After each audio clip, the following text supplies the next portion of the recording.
Olá, seja bem-vindo ao dia 183 da nossa leitura bíblica. Meu nome é Everton Alonso e estamos caminhando junto para ler a Bíblia toda em um ano.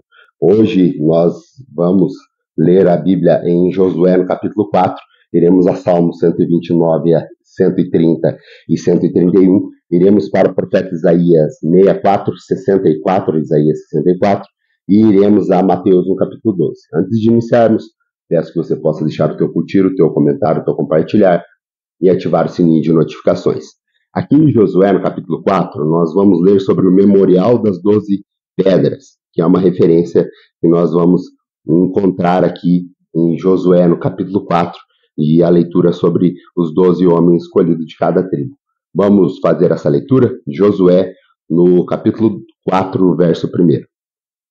Quando toda a nação terminou de atravessar o Jordão, o Senhor disse a Josué: escolha 12 homens dentre o povo, um de cada tribo, e mande que apanhem 12 pedras do meio do Jordão, do lugar onde os sacerdotes ficaram parados.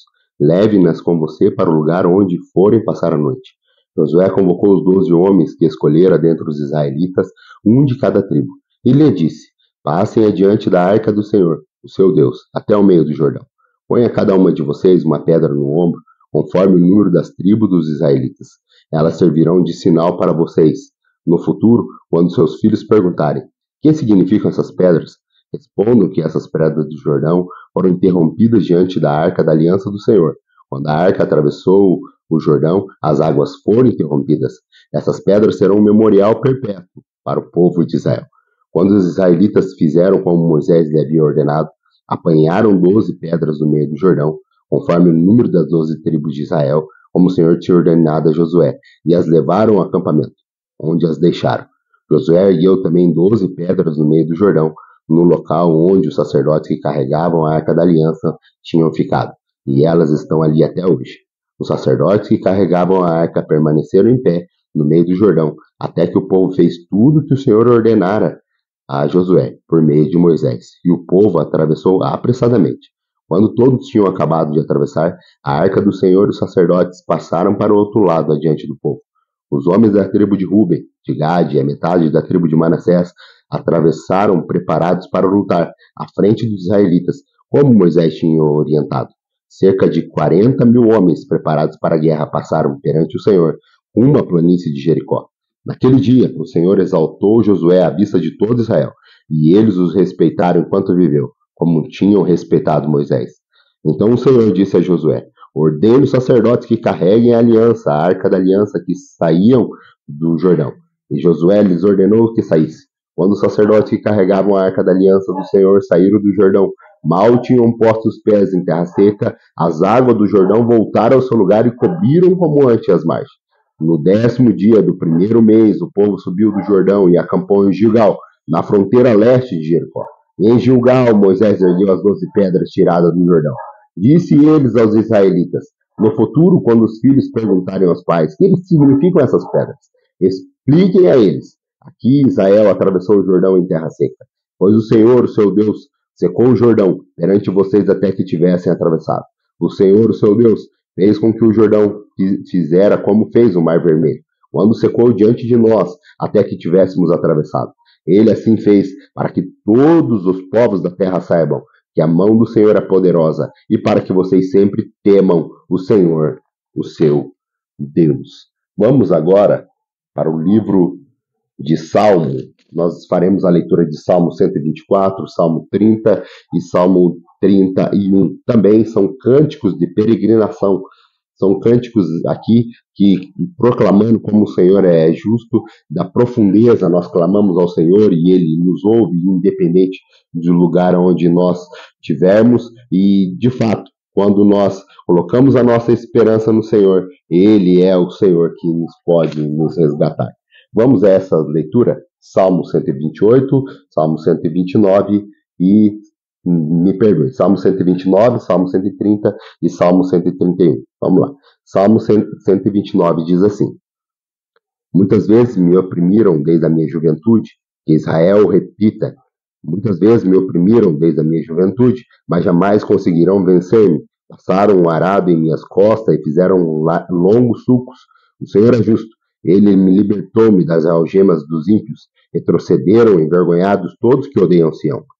Sejam como o capim do terraço, que seca antes de crescer, que não enche as mãos do ceifeiro, nem os braços daqueles que faz o fardo. E que ninguém que passa diga, seja sobre vocês a bênção do Senhor. Nós o abençoamos, em nome do Senhor. Salmo 130. Das profundezas clamo a ti, Senhor. Ouve, Senhor, a minha voz. Estejam atentos os teus ouvidos às minhas súplicas. Se tu, Senhor, soberano, registraste os pecados, quem escaparia? Mas contigo está o perdão, para que estejam temidos. Espero no Senhor com todo o meu ser, e na tua palavra ponho a minha esperança. Espero no Senhor, mais que as sentinelas pela manhã. Sim, mais que as sentinelas esperam pela manhã. Ponha a sua esperança no Senhor, Israel, pois no Senhor há amor, há lealdade e plena redenção. Ele próprio redimirá Israel de todas as suas culpas. Salmo 131. Senhor, o meu coração não é orgulhoso e os meus olhos não são arrogantes. Não me envolvo com coisas grandiosas, nem maravilhosas demais para mim. De fato, acalmei e tranquilizei a minha alma. Sou como uma criança recém-amamentada por sua mãe. A minha alma é como essa criança. Põe a sua esperança no Senhor, ó Israel, desde agora e para sempre. Vamos agora à nossa leitura, voltar para o profeta Isaías, no capítulo 64. Aqui ele continua fazendo oração e exaltação de louvor, oração e louvor ao nome do Senhor. Vamos a essa leitura de oração e louvor e exaltação ao Senhor? Salmo 64. Ah, se rompesses os céus e descesses, os montes tremeriam diante de ti, como quando o fogo acende os gravetos e faz a água ferver. Desce para que os teus inimigos conheçam o teu nome, e as nações tremam diante de ti. Pois, quando fizeste coisas tremendas, coisas que não esperávamos, descestes e os montes tremeram diante de ti. Desde os tempos antigos ninguém ouviu, nem um ouvido percebeu, o olho nenhum viu outro Deus além de ti, que trabalha para aqueles que nele esperam. Vens ajudar aqueles que praticam a justiça com alegria, que se lembram de ti e dos teus caminhos. Mas, prosseguindo nós em nossos pecados, tu te iraste. Como então seremos salvos? Somos como um impuro, todos nós. Todos os nossos atos de justiça são como um trapo de imundo, murchamos como folha, e como vento as nossas iniquidades nos levam para longe. Não há ninguém que clame pelo teu nome, que se anime a pegar-se a ti, pois escondeste de nós o teu rosto e nos deixastes perecer por causa das nossas iniquidades. Contudo, Senhor, tu és o nosso Pai, nós somos o barro, e tu és o oleiro. Todos nós somos obras das tuas mãos. Não te ires demais, ó Senhor. Não te lembres constantemente da nossa maldade. Olha para nós, somos o teu povo. As tuas cidades sagradas transformaram-se em deserto. Até Sião virou um deserto. Jerusalém uma desolação. O nosso templo santo e glorioso, onde os nossos antepassados te louvaram, foi destruído pelo fogo. E tudo o que era precioso está em ruínas. E depois disso, tudo, Senhor, ainda irás te conter? Ficarás calado e não castigará além da conta? Vamos agora à nossa leitura para o livro de Mateus, no capítulo 12.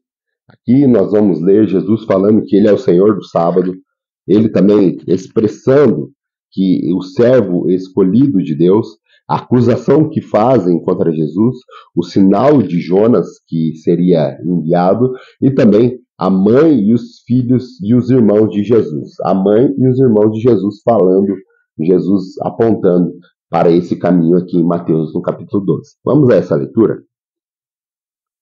Naquela ocasião, Jesus passou pelas lavouras de cereal no sábado.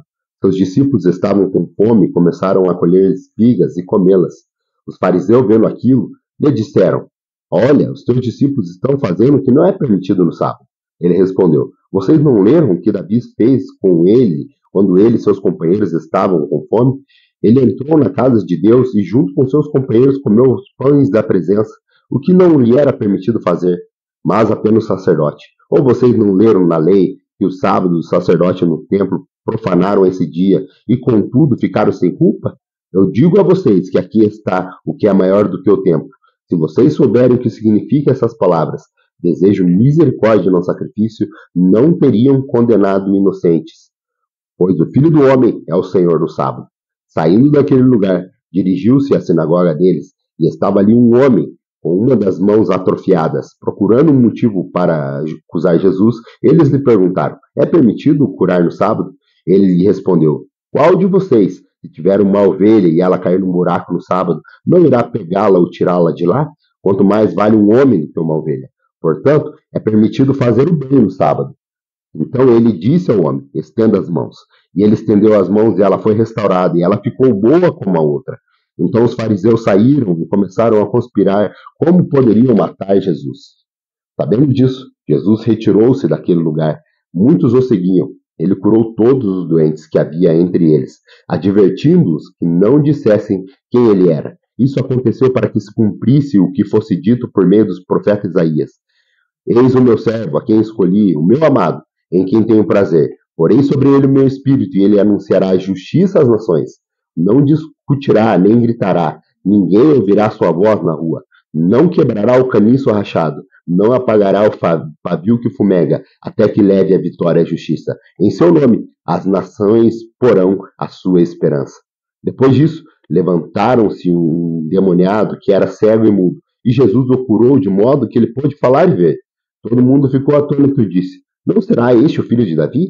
Mas, quando os fariseus ouviram isso, disseram: é somente por Beelzebul, o príncipe dos demônios, que ele expulsa demônios. Jesus, conhecendo os pensamentos, lhe disse: todo reino dividido contra si mesmo será arruinado, e toda cidade ou casa dividida contra si mesmo não subsistirá. Se Satanás expulsa Satanás, está dividido contra si mesmo. Como então subsistirá o seu reino?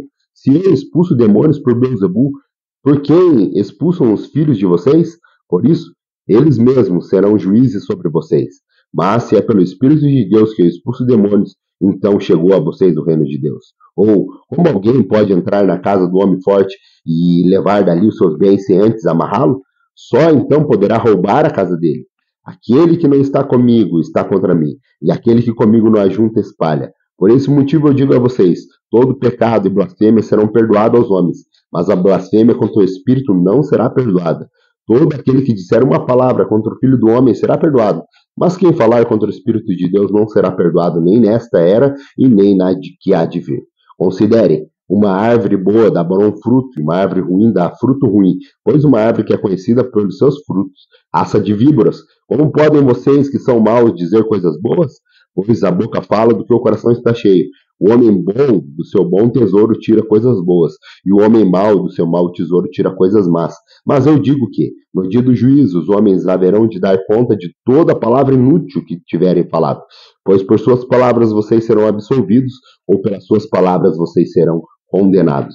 Então alguns dos fariseus e mestres da lei que lhe disseram: mestre, queremos ver um sinal milagroso feito por ti. Ele respondeu: uma geração perversa e adúltera pede um sinal milagroso, mas nenhum sinal será dado, exceto o sinal do profeta Jonas.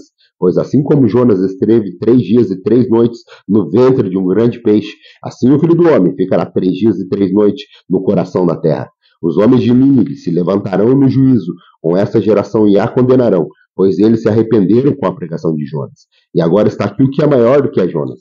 A rainha do sul se levantará no juízo com essa geração e a condenará, pois ela veio no confim da terra para ouvir a sabedoria de Salomão. E agora está aqui o que é maior do que Salomão. Quando o espírito imundo sai de um homem, passa por lugares áridos, procurando descanso. Como não o encontra, diz: voltarei para a casa de onde saí. Chegando, encontra a casa desocupada, varrida e em ordem. Então ele vai e traz consigo outros 7 espíritos piores do que ele. E entrando ali, passam a viver. E o estado do homem, inicial, final, torna-se pior do que o primeiro. E assim acontecerá com essa geração perversa. Falavam de Jesus à multidão, quando a sua mãe e seus irmãos chegaram do lado de fora, querendo falar com ele.